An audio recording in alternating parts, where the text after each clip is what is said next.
ulam, nagluto po tayo ng tinolang manok na native mga boss ka-idol. Ayan po. Ito.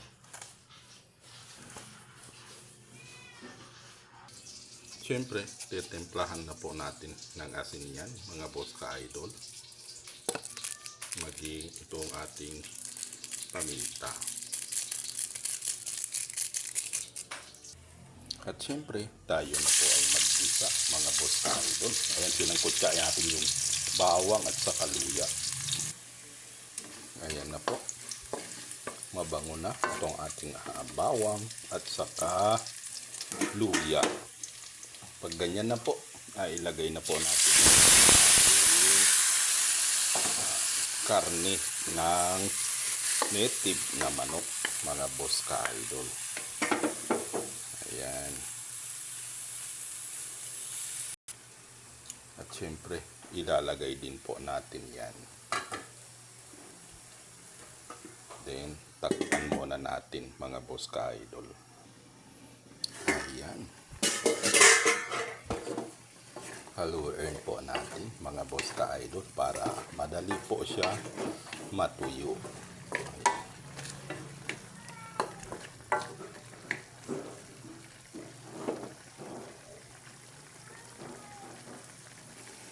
Ayan, sisimmer po natin hanggang magmantika po yan mga boss ka-idol para masarap po siya.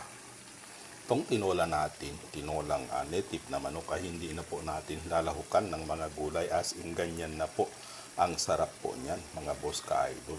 Ganito po kami pag nagtitinola as in pure manok lang, wala pong halo, wala pong halong gulay o tanglad, ganyan lang po siya. Ayan, nagsisimula na po siyang magigisa sa sarili niyang mantika mga boss ka-idol. Ganito po ang aming technique sa pagluluto ng tinolang manok para maging masarap po siya, malasang malasa. Marami pong pamamaraan ang ating pagluluto. Alam ko lahat naman tayo ay marunong magluto, may kanya-kanya lang pamamaraan mga boss ka-idol. Ayan. Ito po ang aming pamamaraan. Simpleng pagluluto pero ang sarap din po. At syempre, bago po natin sabawan, ayan. Ito po, ito as pupunin po natin ng mga yan.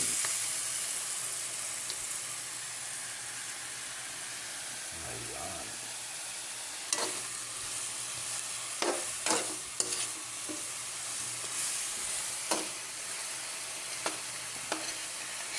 Ayun pa po. Ay, mainit. Ito po.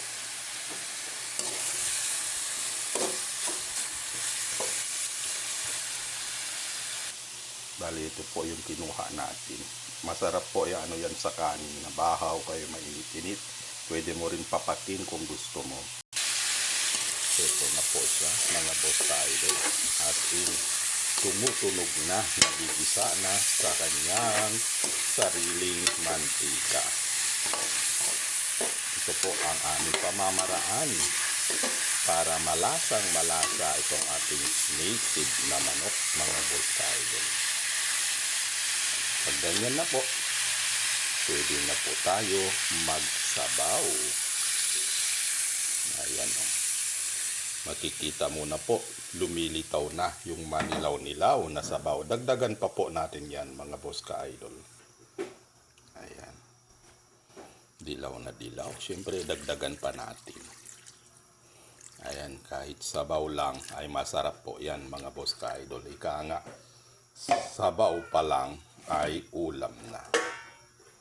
At siyempre, dahil nagdagdag po tayo ng tubig, siguradong tumabang po yan, kaya tayo ay maglagay din ng asin. Then sisimmer po natin, antayin natin na kumulo yan. Pag kumulo na po ay pwede na pong kumain siyempre.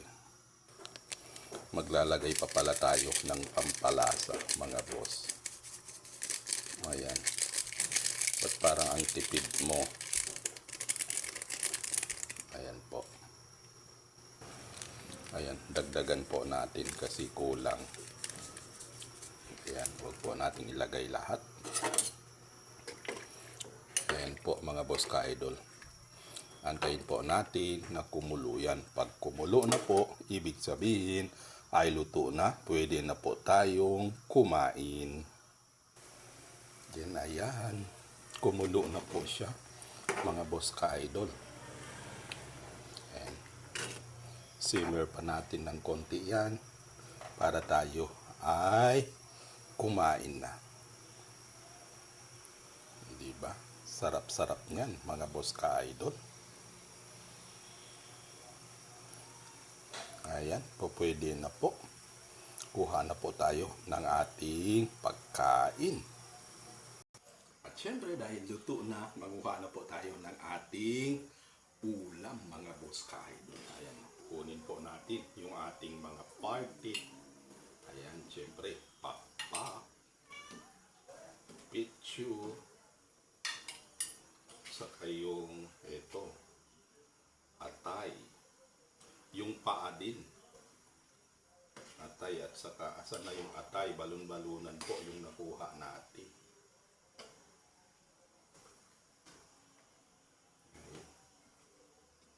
Ayun. Siyempre sabaw. Ayan mga boss. Pwede na po to. Ayan.